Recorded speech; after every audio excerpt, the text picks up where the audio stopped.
This is going to be one of my videos in my extended Bible series, where I delve into the Bible in detail, looking at each section and breaking down the prophecies, the visions, the stories and the accounts with what we know historically and what science has discovered for us, as well as what the Bible itself tells us. If this is the sort of video you're interested in, please like and share it with your friends. The more discussion we have, the better. Any thoughts you have, please leave in the comments. And if you're that sort of person who likes to stay up to date with things, please consider subscribing to the channel. Apart from that, I hope you enjoyed the video.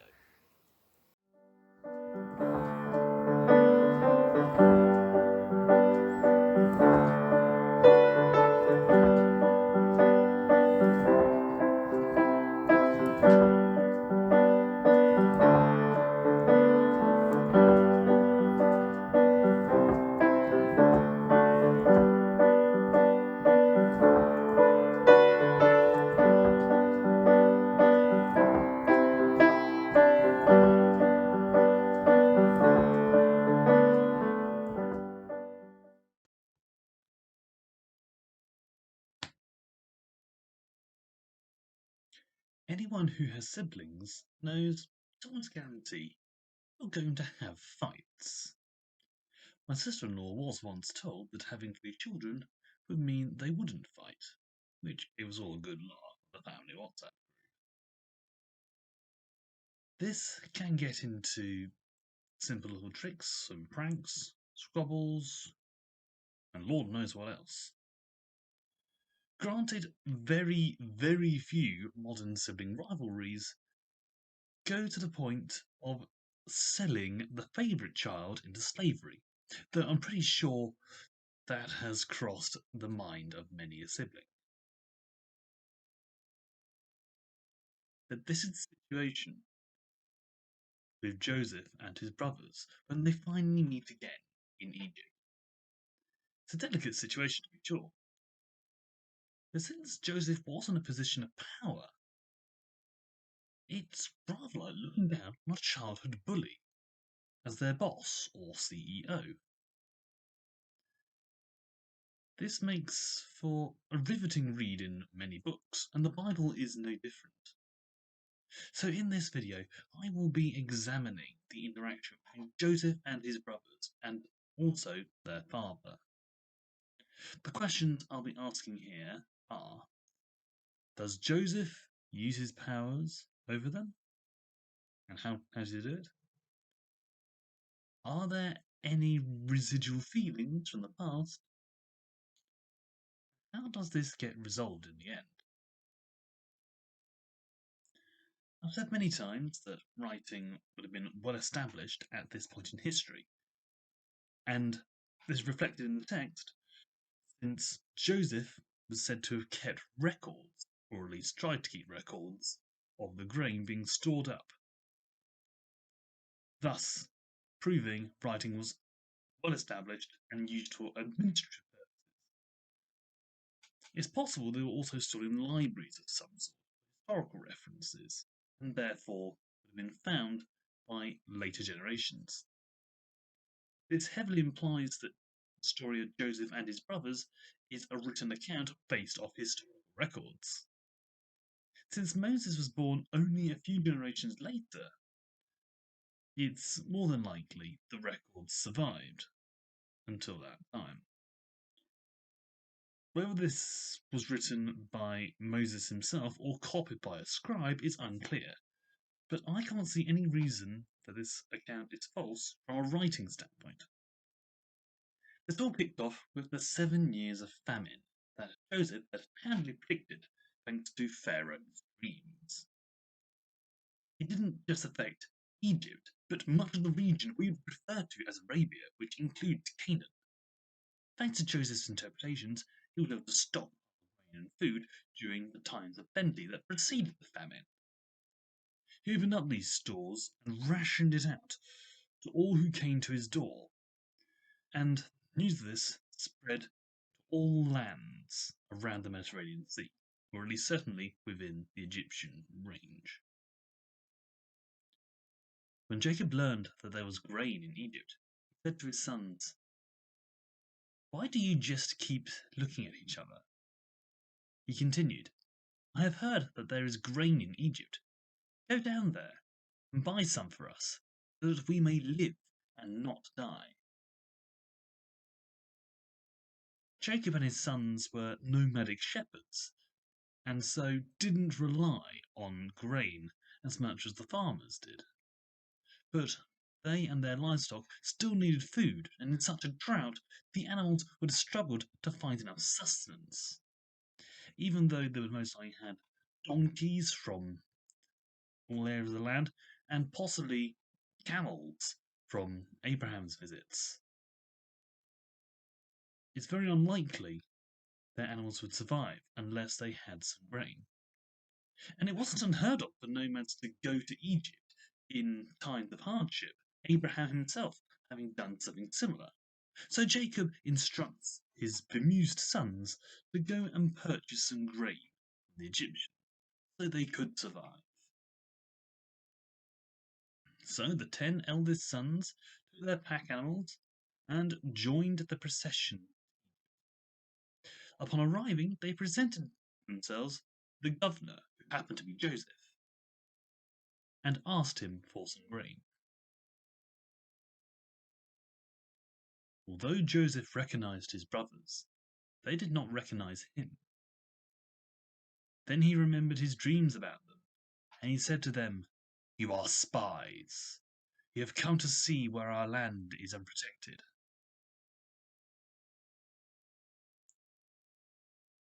It being at least 23 years since his brothers had seen Joseph, and he had grown not just physically, being only 17 when they had sold him, and now being in his 30s, but also in position. Since the people of status in Egypt tended to wear face paint and makeup, he wouldn't have been easily recognizable to his brothers, and due to the fact they tended to grovel in his presence, they would not have been encouraged to look at his face. Whether that was an Egyptian custom or just the habit of most people to grovel to those in power, I don't know. I'm presuming the former, though. As for why he accused him of spying, I don't know. The text says it's because of a dream, but since that dream is never mentioned, and there's nothing to reference it anyway, this might be one of the more natural dreams that didn't turn out to be prophetic. It's likely that Joseph disregarded it at the time for this precise reason, but when his brothers showed up, that dream came to mind, and he thought it must have been prophetic, similar to a deja vu moment that we have ourselves. Despite his brothers protesting their innocence, they were incarcerated.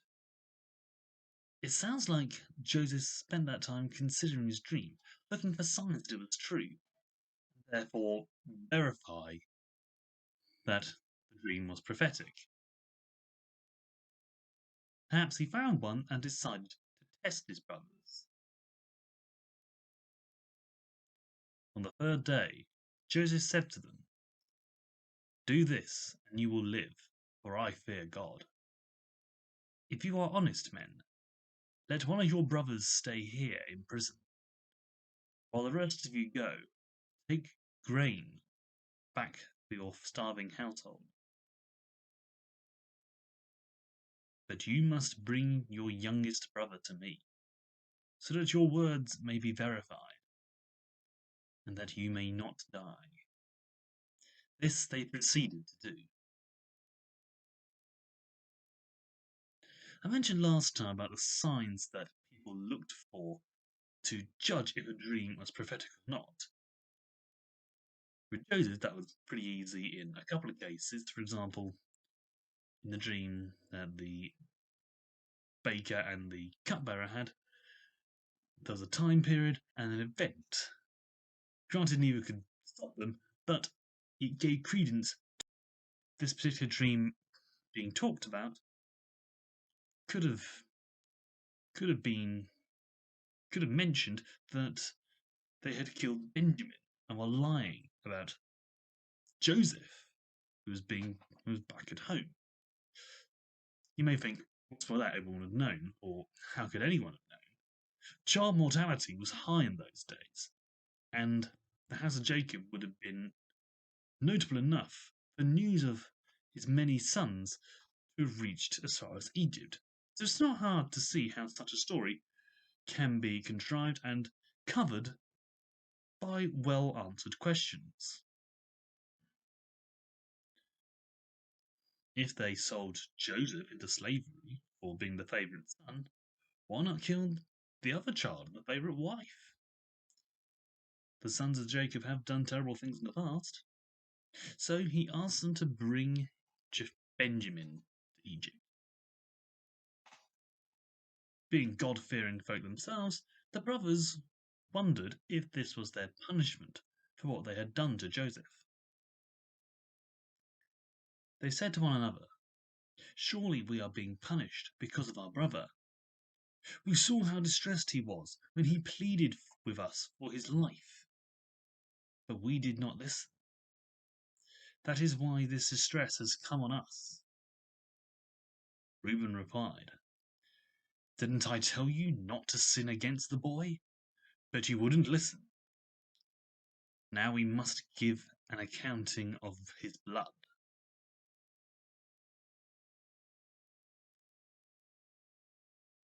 We would most likely say it was karma today, but it essentially means the same thing. Interestingly, the parallel between Joseph's pleading for his life and the brothers doing the same before him now is unlikely to be lost on people today, though it's never mentioned in the footnotes. A classic case of "you ignored my pleas of mercy, and now you beg for the same to me." The turn of the tables is something many people who root for the underdog love to see. Despite this literary trope being used freely here, we also see Reuben using the brotherly "I told you so." So the first of these makes it seem like a story for entertainment, the latter cements them as very human indeed. They were sent home, minus their brother Simeon, who remained behind, but loaded with grain for their families, and, at first unbeknownst to them, the silver with which they intended to buy the grain.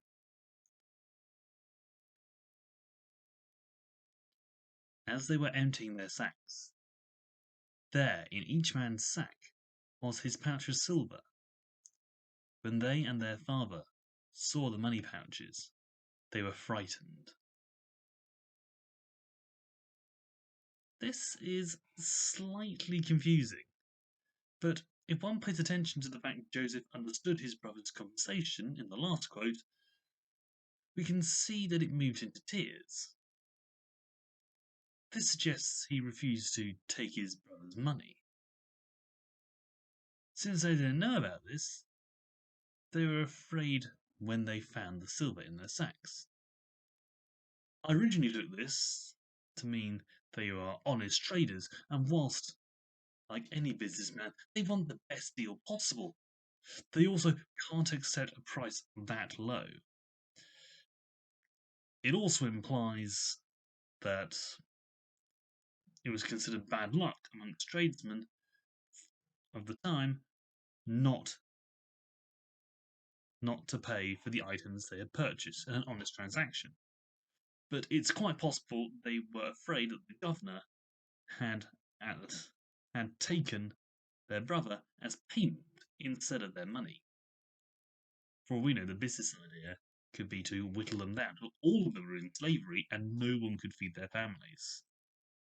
And yet they essentially sold them lawfully. The latter is more likely.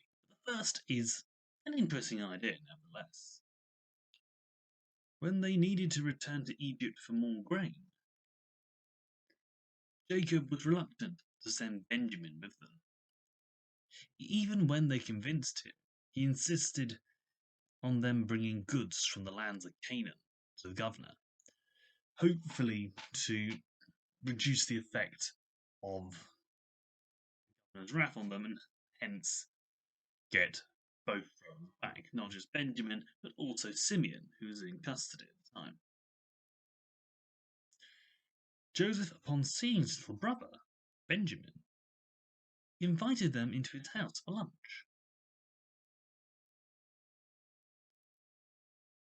So the men took gifts and double the amount of silver, and Benjamin also.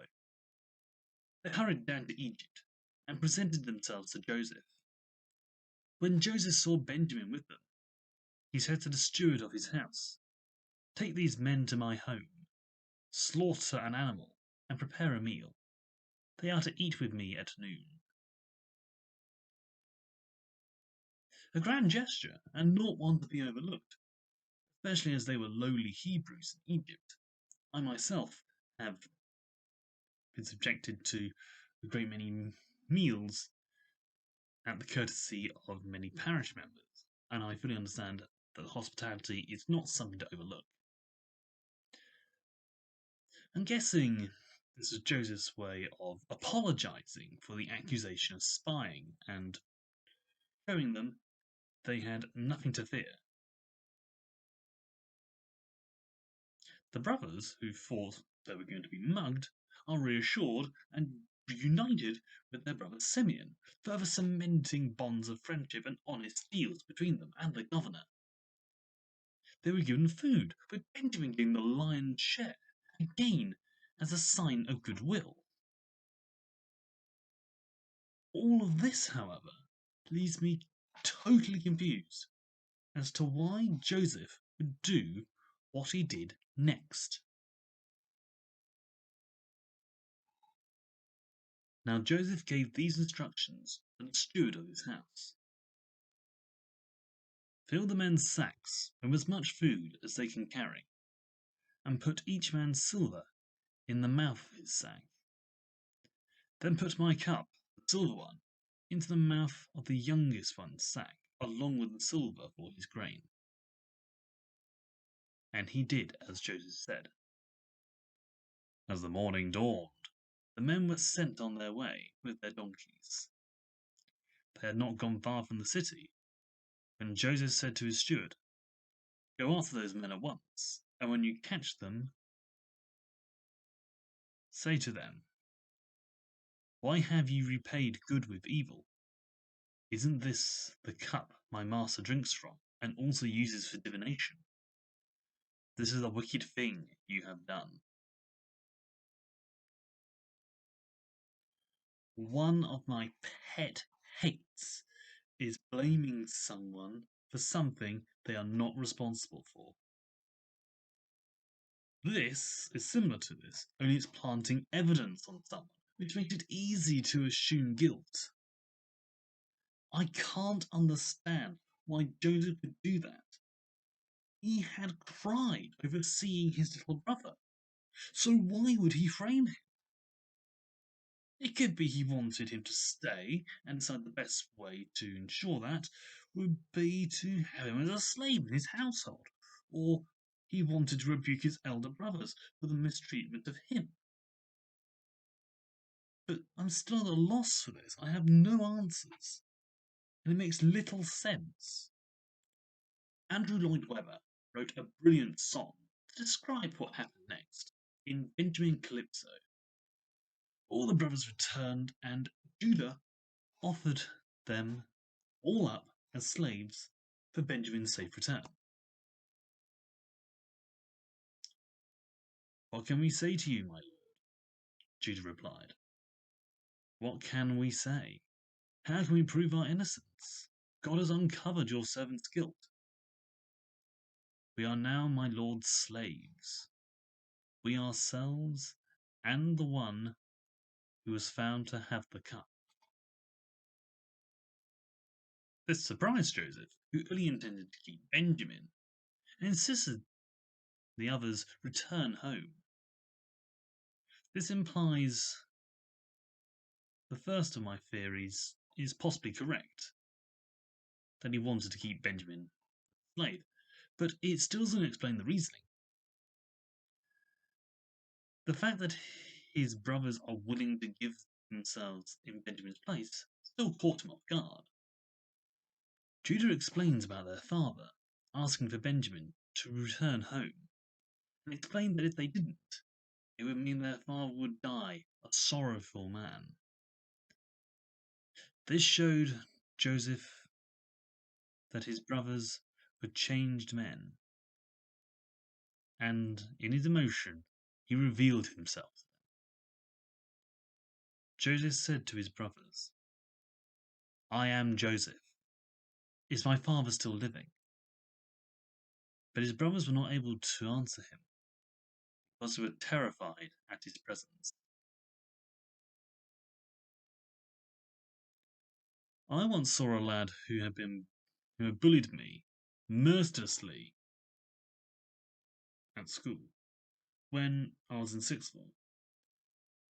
I was somewhat fearful of him, I will admit, since I had been completely terrified of him during my time in secondary school. But in the sixth form common room, I found he had changed into a man who I found it easy to respect, and I actually quite liked him. I didn't stay near him if I could avoid it, but I no longer felt threatened. The fact that Joseph was willing to reveal himself to his brothers shows he saw how much they had changed. Their concern over Benjamin wasn't for themselves, but for their father, Jacob, having likely lost both sons of his wife, Rachel. He opens his stores to them and invites the house of Jacob to settle in Egypt, and even sends carts back with them so they can bring their whole family from Canaan to Egypt. That is how the house of Jacob settled in Egypt and continued on into the next book of the Bible. A tearjerker of a story, but it's time to look at the question. How does Joseph use his power over them? Joseph could have blocked them from the stores, let them starve, or had them locked up for any number of reasons. He had the power and, more importantly, the motive. And since his brothers were completely terrified by him when he finally revealed himself, it sort of puts me in mind of what I imagine the look on the faces of those who said I would turn to knife crime would be when I produce my dagger or my sword. I would pay to see their faces. I really would. Bullying is never a good thing, and Joseph knew that. And so, even though he suspected them of spying, he decided to do his due diligence, test their story, and send them back with their grain, whilst keeping a hostage to see how they would react. Since the sons had butchered a whole city for raping their sister, he was probably expecting a bust up, not them to actually follow through and come back with their brother. Are there any residual feelings from the past? Since the text references the brothers mentioning what they had done to Joseph and thinking that their current situation was down to divine retribution, they definitely have some residual feelings of guilt. I'd like to think that Joseph had residual feelings towards his brothers, like Benjamin, who also fear since he had a dream about them spying on him, which was dangerous at a time when the kingdom was weakest during a drought. possible that in the dream they had his brothers' faces. It could also be he didn't actually recognize his brothers, and only the dream made him think that he recognized them until they revealed they were from Canaan and were of the house of Jacob. I don't know, but it's clear that feelings linger on all sides, regardless of what the actual storyline is. How does this get retold in the end? Like the best family stories, it ends with them finding out how much they love each other and their families, and things get better for the family. Even being given wagons to collect the old, the young, and the infirm, so they can return to their new home and be reunited. Cliche, you might say, but sometimes humans respond to their emotions in a way that is in fact pleasing to God, and it so happens to work out for the best. The fact that it was made into a play shows how great this story is. It could have one or two coincidences that few authors would say they can't get away with. But even discounting God's influence for a moment, it's worth remembering that real life can be full of coincidences, certainly more than any fiction writer would be allowed to get away with. In fact, some writers prefer historical fiction that require a great deal of work to research on writing pure fiction for this reason. I can't for the life of me remember his name right now, but one chap wrote about the history of Isaac Solomon, who was a notorious thief and fence in London town, who had finally been taken to Van Diemen's Land or Tasmania, and hence his family went out from there. And there are so many coincidences in that story, you'd swear that he was making it up. But really, all the main characters, Isaac Solomon, Hannah Solomon, Mary Bell Firkin, and Mary Abacus, they are all historical characters that actually existed. Just go to show that history is full of coincidences. They can also give us incredible morals to go by.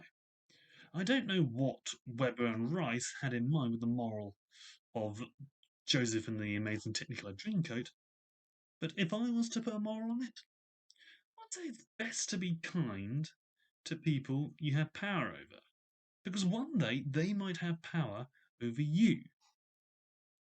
It may not seem likely, but there are stranger coincidences out there. Some Celtic stories tell the Wheel of Fortune, and whilst the moral can differ depending on the story, many of them do come to the same conclusion. Don't be nasty to people. Be kind to them, no matter what you believe. Just remember, just because you have power over someone today doesn't mean tomorrow they won't have power over you.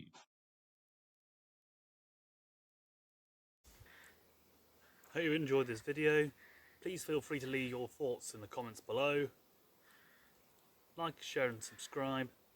Until next time, thanks for watching, and God bless.